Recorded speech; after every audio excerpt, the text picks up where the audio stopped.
वक्रतुण्डमहाकाय सूर्यकोटिसमप्रभ निर्विघ्नं कुरु मे देव सर्व। जब रात होती है तो हम एक दिया जला लेते हैं और उसकी रोशनी में खुद को महफूज समझते हैं, मगर उस रोशनी के परे जो अंधेरा है वो अपने अंदर बहुत सारी कहानियां समेटे हुए है और इन्हीं कहानियों को आप तक लेकर आता है। रात के अंधेरे में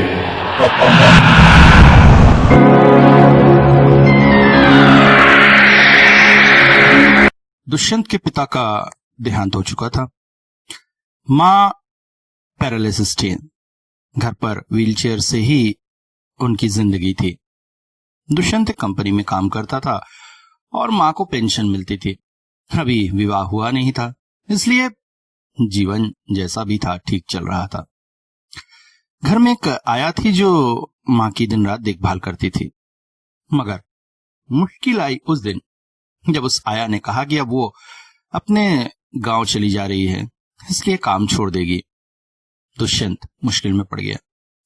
मां की देखभाल के लिए कोई तो चाहिए था, अगर वो बार बार छुट्टियां लेगा तो बड़ी प्रॉब्लम हो जाएगी। यही सोचकर उसने अपने कुछ दोस्तों और अपने मामा से एक नौकरानी खोजने के लिए कहा। मामा ने तुरंत ही काम करते हुए एक नौकरानी खोज भी ली। उसका नाम था अहिल्या। अहिल्या जब मिलने आई तो दुष्यंत को उसे देखकर ठीक ठाक ही लगा।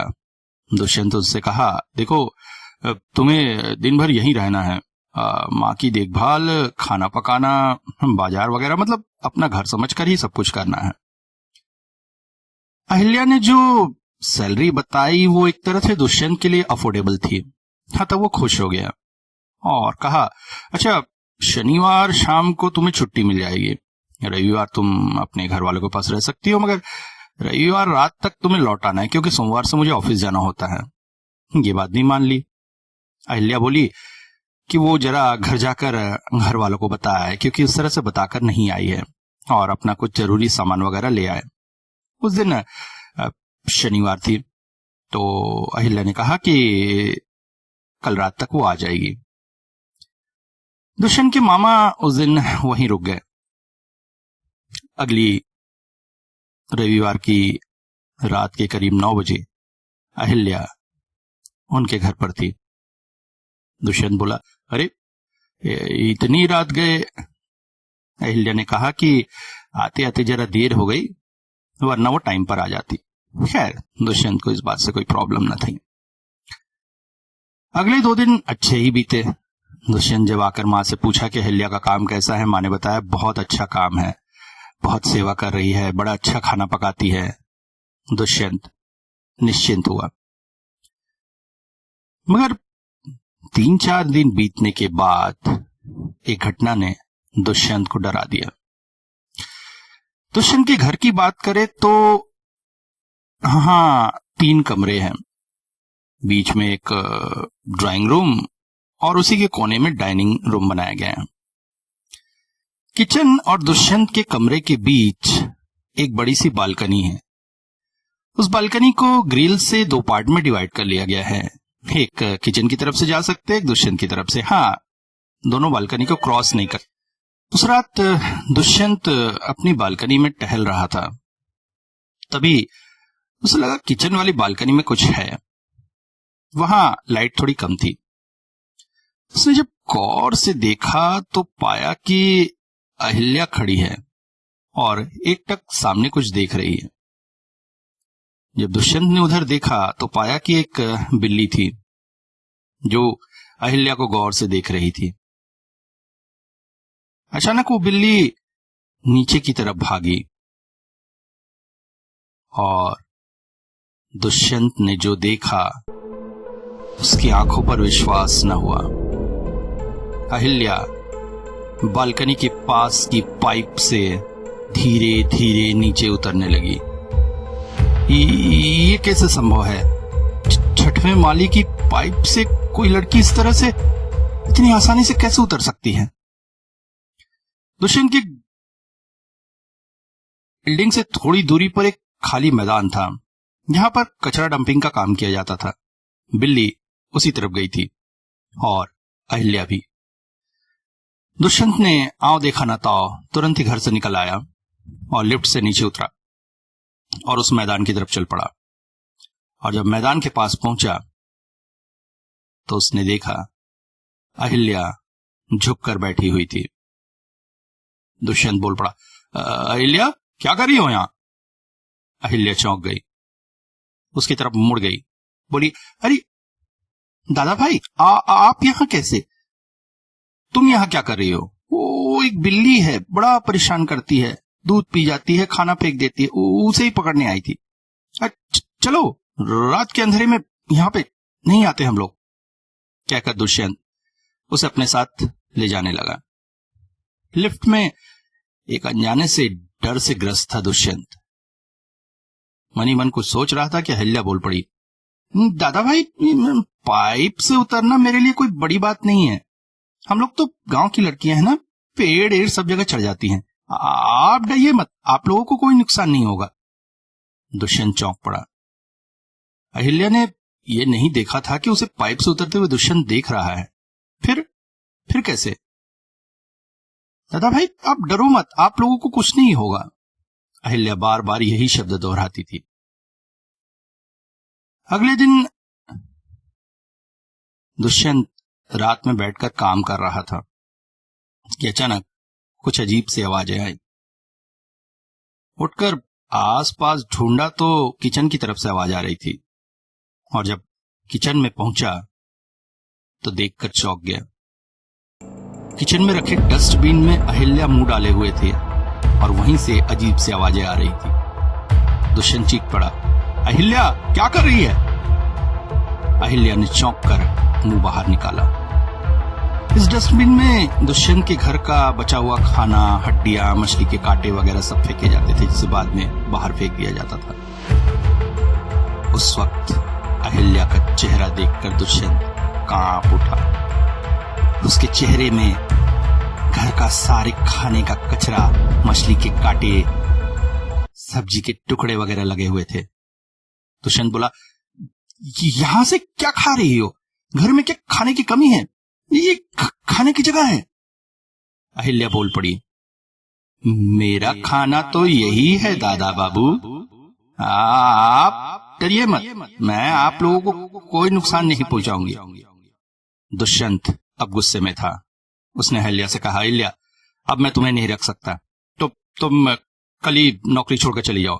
तुम्हारा इस महीने और अगले महीने की एडवांस सैलरी में दे रहा हूं, और जितना पैसा होता ले जाओ, मगर अब तुम इस घर में नहीं रह सकती।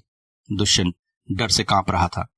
अहिल्या ने कहा, नहीं दादा बाबू, मैं आप लोगों को कोई नुकसान नहीं पहुंचाऊंगी, मुझे कुछ दिन किसी अच्छे आदमी के घर में रहना है, मुझे रहने दीजिए, मुझे रहने दीजिए। दुष्यंत ने हाथ जोड़कर कहा, अहिल्या मैं तुम्हारे पैर पड़ता हूं, तुम चली जाओ यहां से, प्लीज चली जाओ। उस दिन की बात वैसे ही रह गई, मगर अगली सुबह अहिल्या को कहीं भी नहीं पाया। दुष्यंत ने काफी खोजबीन की, जिस संस्था से उसे अपॉइंट किया गया था उसमें भी पता किया, पुलिस को भी लगाया, मगर अहिल्या का कहीं भी पता न चला।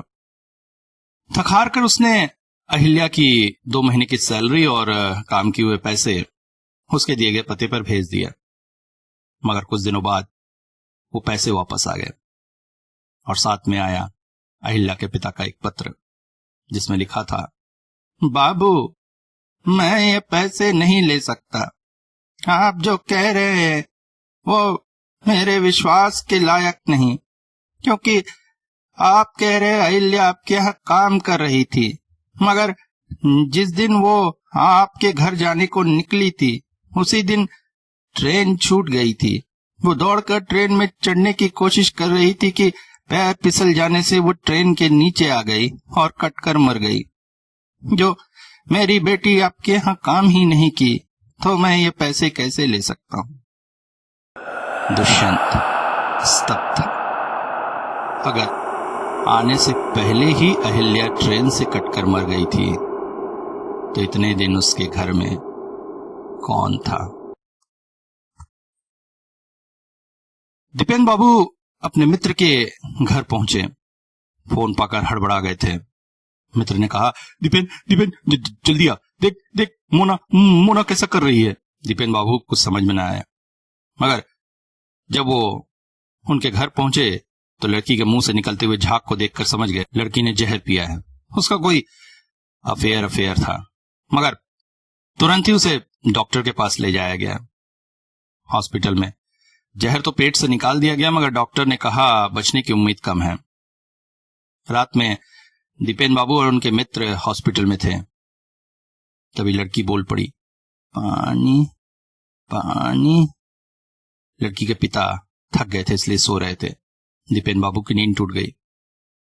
डॉक्टर ने पानी देने से मना किया था, अलबत्ता ये कहा था कि अगर बहुत ज्यादा पानी मांगे तो उंगली से कुछ बूंदे जीभ पर टपकाई जा सकती है। दीपेन बाबू ने वैसा ही किया। लड़की उन कुछ बूंदों को पीकर शांत हो गई। सवेरे तक उस लड़की की मौत हो गई।